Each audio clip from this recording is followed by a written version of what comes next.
It seems today that all you see is bouncing locomotives and stuff on TV. But where are those good old-fashioned values on which we used to rely? Lucky there's the tales of the rails. You're lucky there's a man who positively can do all the things that make us laugh and wail. It's the tales of the Northwestern Rails.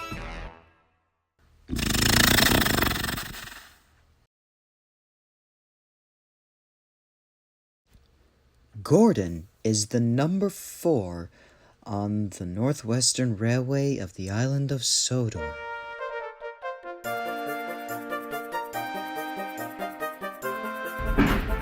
He's the fastest steam engine, and his main job is pulling the express, also known as the Wild Northwestern, from Knapford to Vickerstown.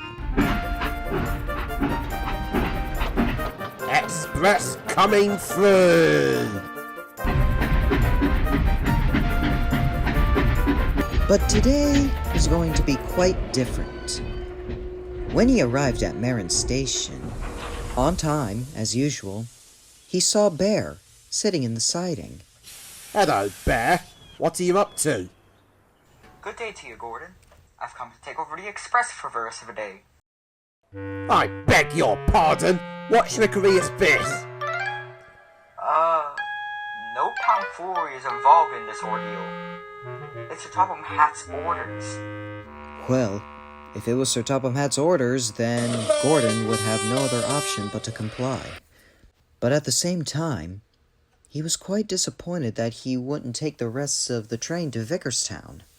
While he was waiting in the siding, waiting to return to Tidmouth Sheds, he noticed 2 people. One was Selina Hatt, the wife of Sir Richard, and the other was a man with a camera. At first, Gordon thought he was an enthusiast, but after he took a couple photos, he pulled out a notepad and pencil. Gordon was curious to know what the man was, but it'll have to wait until the next time he sees the man again. Right now, as he returned to the sheds, he vented what happened today to the other engines. And then he rolls off. Now, don't get me wrong, I do have respect for Bear, but why do I go through this half-time? You're not the only one who had your job taken over, Gordon. I was meant to take some trucks to the South Knapford Harbor, but Mavis did it for me, and Dennis is doing my mail run tonight. I hope he knows where he's going. Same can be said for me. I was on a stopping service until I reached Groven's Gate, when Derek took over. I'm sure things will return normal tomorrow. Today was just probably a joke. Say, you got a fair point, Percy. I forgot today was April the 1st. Well, I'd say it's high time for a good sleep. We got a busy day tomorrow. Good night, everyone. Come the following day, when Gordon arrived at Marin Station, this time, Bear wasn't in the siding. Gordon was relieved, but he did need some coal. He noticed that the coal bin, for some reason, was locked tight. Hopefully there should be an open one available. Then, he saw the man with the camera again. Oh, hello, Gordon. Oh, hello there. I remember seeing you yesterday. Who are you? My name is Dylan, and I'm a journalist. A journalist, you say? Yes, a journalist is someone taking notes on a current event and sometimes comes up with the titles for the news. Gordon wanted to know what today's big news was. I'd tell you now, but it's almost time for you to go. But I'll be riding with you in train until we reach the end of the main line. And with the guard's whistle blown, Gordon departed and headed off to the next station.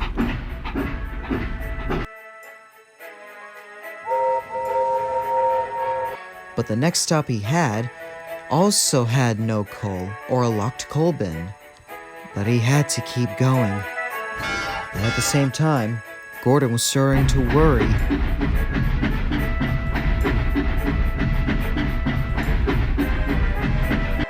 At last, when he reached Crovan's gate, still, the coal bins there were locked up.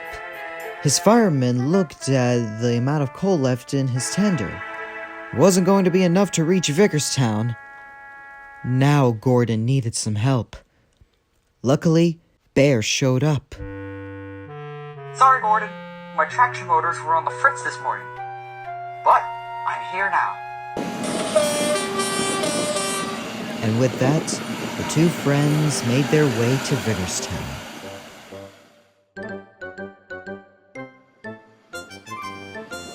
Just in time.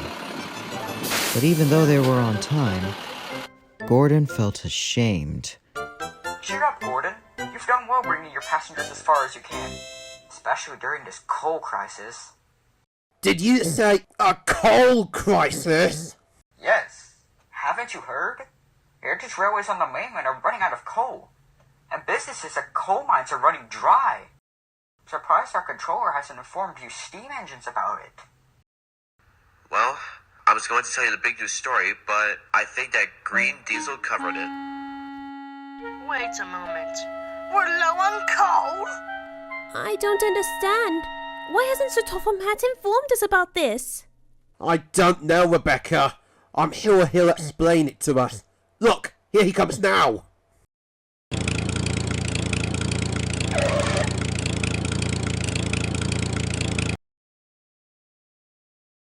Sir, I know what you're going to say, and I'm very sorry, sir.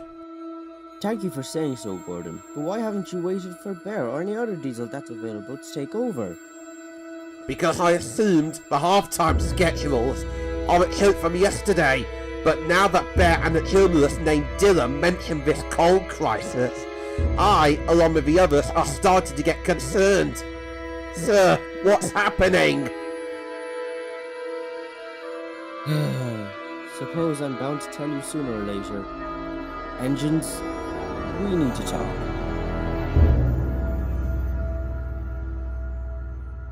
And so it begins.